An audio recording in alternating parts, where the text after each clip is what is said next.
Good day, Dr. Muhammad Effendi and everyone. My name is Nicholas Champing Ang. My metric number is 102784.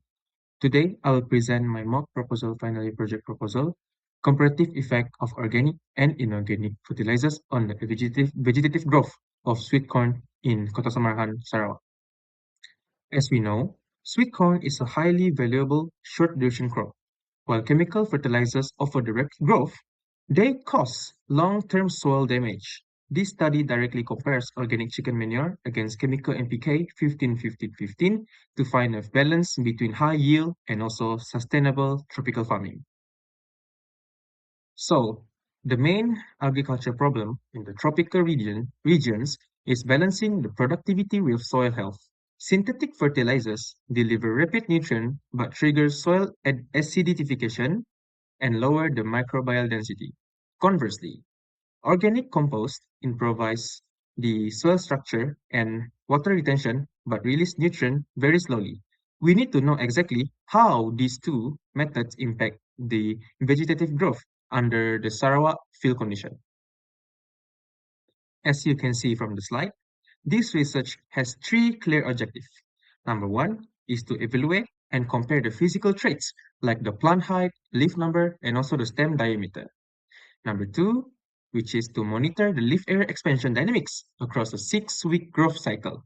And the last one is to identify an optimal nutrient approach that protect the long-term tropical soil health. According to Sharma and Sharma 2025, sweet corn is a lucrative 70 to 90-day cash crop. Sharma and Chetani 2017 note that organic farming builds the biological soil balance and suppresses the plant pest. However, Hamad 2020 cautions that heavy chemical application can decrease the vital bacterial abundance, making a comparative study is highly essential. The experiment takes place in an open field area in Kota Samarhan, Sarawak. This area experiences a high rainfall and also uniform tropical heat.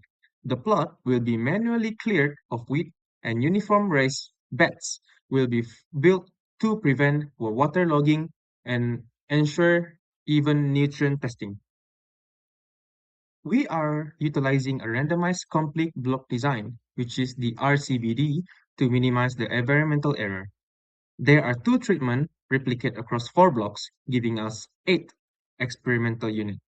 Certified sweet corn seed will be directly sown 2 to 3 cm deep and maintaining a strict spacing of 30 cm between plants and 30 cm between rows. Our treatments are clearly defined as the treatment 1 uses the organic chicken manure compost applied by a vessel dressing mix into the soil before sowing. Meanwhile, the treatment 2 uses inorganic NPK 15-15-15 chemical fertilizers applied in localized ring dressing around the plant base at the seed growth interval. The data collection will happen weekly for 6 weeks post-planting. We will measure the plant height of a tape, manually count the leaf, and use a digital veining caliper to measure stem diameter exactly 2 cm above the soil. Leaf area will be tracked using standard dimension, and all data will be processed using analysis of variance, which is ANOVA, and the significance of level P is less than 0.05. In this case, we expect chemical NPK plots to show rapid initial spike in height and stem thickness during the first to the 4th week. However, by week 6 to 8, the organic compost plot are expected to catch up and show stable growth as microbial mineralization takes effect. Post-harvest soil analysis should show higher organic carbon in organic plots and a drop of pH for the chemical plots.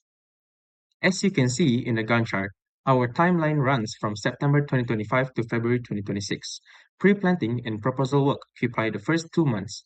Crop establishment, fertilization, and weekly field data monitoring takes place in November and December. Soil analysis begins in January and leading to our final report submission in February 2026. This project provides crucial insight for balancing immediate crop yield with long-term soil conservation in Sarawak. Thank you so much for your time. Now I'm ready for any question. Thank you so much.